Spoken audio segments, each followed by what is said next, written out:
Saskaņā ar socioloģiskām aptaujām policijas darbu negatīvi vērtē ceturdaļa iedzīvotāju. Taču bieži vien mēs izdarām spriedumus kārtīgi neiedziļinoties. Vērtējam visas policijas darbu balstoties uz atsevišķiem gadījumiem, kas ieguvuši negatīvu publicitāti medijos. Lai palīdzētu jums iepazīt policista darba ikdienu, šoreiz 5 jautājumus uzdosim patruļpolicijas nodaļas inspektoram Ivaram Boževniekam. Tas jau varētu būt vidusskolas gados jau. Sanāca veiksmīgi absolvējot Pārgales ģimnāziju, izvēle krita uz policijas akadēmiju, interesi bija tajā brīdī, gan sportiskās aktivitātes, gan juridiskā joma varbūt vairāk interesēja. Tad veiksmīgi iestājoties policijas akadēmijā, tas gan notika 99. gadā jau kopā dienestā jau esmu 15 gadus. Pēc pirmajām praksēm jau izvēle krita uz ceļu policiju.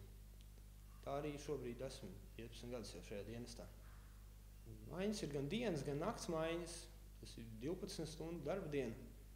Tiek pildīts, pārsvarā ir doma pildīt satiksmes uzraudzību. Tas ir transportu gājēju drošības vai ievēro ceļsatiksmes noteikumu prasības.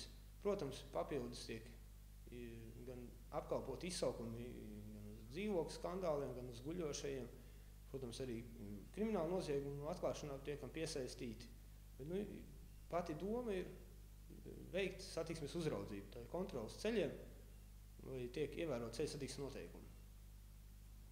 Stress ir, bet laika gaitā jau spēju aprast to visu, kas ir darbā, to atstāja darbā, un ārpus darba laika jau pievēršās citām lietām, sportiskām aktivitātēm, vai vienkārši pavadot labu laiku kopā ar ģimeni.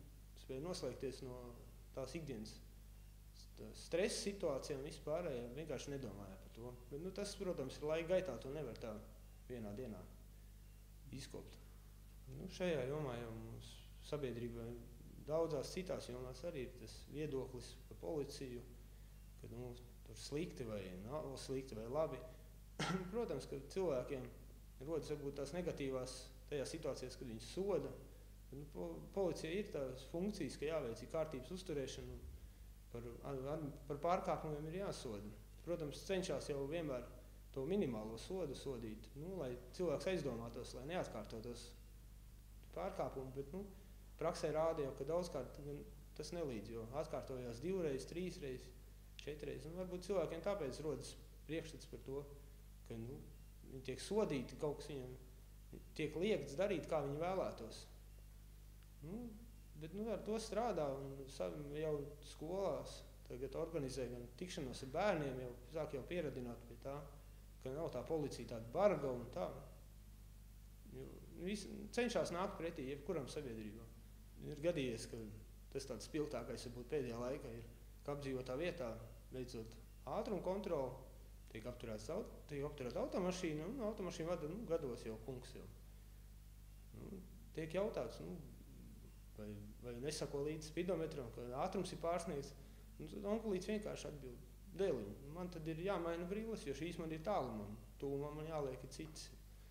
Tādas ir ikdienas situācijas. Ir, ka, piemēram, sastrēgumos novēro, ka gan lūpas krāso, gan nagus lako, gan paspēja avīzes pašķirstīt. Tagad jau gan moderni telefoni, tos izmanto diezgan aktīvi. Tā novēršās tīri no satiksmes.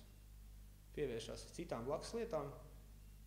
Tajā brīdī varbūt tas ir kurios, bet tas var izvērsties diezgan smagās sekās.